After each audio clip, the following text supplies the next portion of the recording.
পিছিয়ে আছে, তার মধ্যে অন্যতম একটি কারণ তিনি তুলে ধরেছেন ইনফেরিয়রিটি কমপ্লেক্স, হীনম্মন্যতায় ভোগা। আজকে আহলে হাদিসদের হীনম্মন্যতায় ভোগার একটা উদাহরণ আপনাকে দেই। সেকুলারিজম এবং ন্যাশনালিজমের বিরুদ্ধে উনি বলেছে, উদাহরণটা বুঝতে হলে একটু সেকুলারিজম বুঝবেন, একটু ন্যাশনালিজম বুঝবেন। উনি বলেছেন কওমিয়াত, কওমিয়াত মানে ন্যাশনালিজম। কওমিয়াতের যে মূর্তি আছে এই মূর্তি আমাদের ভেঙে দিতে হবে, ন্যাশনালিজমের যে মূর্তি আছে এই মূর্তি আমাদের ভেঙে দিতে হবে, সেকুলারিজমের যে মূর্তি আছে এই মূর্তি আমাদের ভেঙে দিতে হবে। এই সেকুলারিজম, এই ন্যাশনালিজম তাগুত এবং শিরকের কাছাকাছি মহা অন্যায় এবং মহা অপরাধ। কিন্তু দুঃখজনক হলেও সত্য কি জানেন, আমরা আহলে হাদিসরা যে ব্যক্তি নাভির নিচে হাত বাঁধে, যে ব্যক্তি রাফুল আদাইন করে না, তাকে অপছন্দ করি ঠিকই, কিন্তু একটা দল যখন সেকুলার পার্টি করে আর ওই সেকুলার পার্টির যখন নেতা হয়, তো ওই সেকুলার পার্টির নেতাকে কোন লজ্জায় গর্বের সাথে বলেন যে সে আহলে হাদিস? তওবা করা উচিত। একটা সেকুলার পার্টির নেতা কিভাবে আহলে হাদিস হতে পারে? আজকে আহলে হাদিসদের হীনম্মন্য মনোভাবের সবচেয়ে বড় প্রমাণ হচ্ছে কোথায় কোন ছাত্র নেতা, কোথায় কে আন্দোলন করলো, তারা সেকুলার, তারা লালনবাদ, অথচ আহলে হাদিস আলেম গর্ব করে বলে যে তারা উমুক আহলে হাদিসের উমুক। নাউজুবিল্লাহি মিন যালিক। আহলে হাদিসদের এই হীনম্মন্য মনোভাব থেকে বের হয়ে আসতে হবে।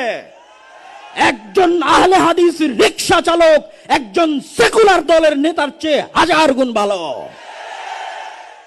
একজন আহলে হাদিস মুচি এবং মজুরি একজন ন্যাশনালিস্ট দলের, সেকুলার দলের নেতার চাইতে, ছাত্র আন্দোলনের নেতার চাইতে লক্ষ কোটি গুণে ভালো।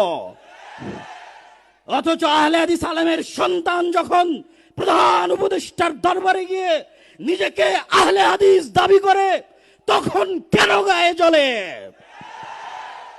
আমি কি নিজেকে আহলে হাদিস দাবি করতে পারি না?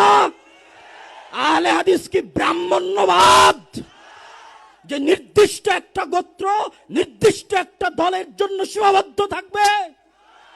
পৃথিবীর আশেপাশে কোণে, উত্তর থেকে দক্ষিণ, পূর্ব থেকে পশ্চিম, যেখানে যারা কোরআন এবং সহিহ হাদিসের মতবাদের উপর অটল থাকবে তারাই আহলে হাদিস। আল্লাহু তাকবীর, আল্লাহু তাকবীর। আব্দুর রাজ্জাক বিন ইউসুফ কোনদিন বাংলার মাটিতে শিরক এবং বিদআতের সাথে আপোষ করেনি। আব্দুর রাজ্জাক বিন ইউসুফের সন্তান হিসেবে যদি কোনদিন শিরক এবং বিদআতের সাথে আপোষ করতে হয়, দাওয়াতি কাজ বন্ধ করে দেব, তবু শিরক এবং বিদআতের সাথে আপোষ করব না। এই আপোষহীন মানসিকতার নাম আহলে হাদিস। আর একজন আহলে হাদিস আলেমের সন্তান হিসেবে, আহলে হাদিস আকীদা লালনকারী হিসেবে পৃথিবীর যে প্রান্তে আমাকে উপস্থিত করা হোক না কেন, পৃথিবীর যে কোনো জায়গায় আমাকে ডাকা হোক না কেন, সেই প্রত্যেক জায়গায় আমি নিজেকে আহলে হাদিস বলেই পরিচয় দিব।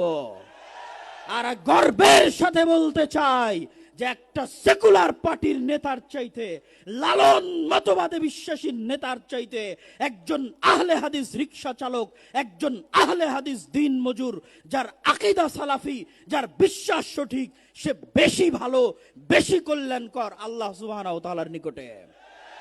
অতএব আহলে হাদিসদেরকে আপোষকামী মনোভাব থেকে বের হয়ে আসতে হবে। এই আপোষকামী মনোভাবের কথা আল্লামা আব্দুল্লাহিল কাফি আল কুরাইশি তার ইনফেরিয়রিটি কমপ্লেক্স আহলে হাদিস পরিচিতি বইয়ের মধ্যে তুলে ধরেছেন।